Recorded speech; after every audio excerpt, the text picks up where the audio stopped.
ये भारत का झंडा है और जिन्होंने ये बनाया है उन्होंने बहुत दिल से बनाया है और बहुत सोच समझ कर बनाया है।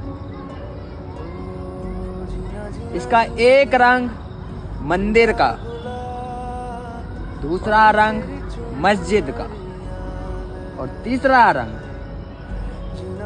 मौत का।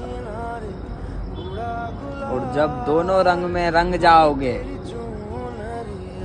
फिर मौत के रंग में रंगोगे और उससे ही वापिस अपने घर जाओ। मेरे महादेव, कौन कहता है कि भारत में रहने वालों में दिल दिमाग नहीं होता? भारत के झंडे से पूरा भारत दिखता है, देखने वालों की आंखें चाहिए। याद रखना।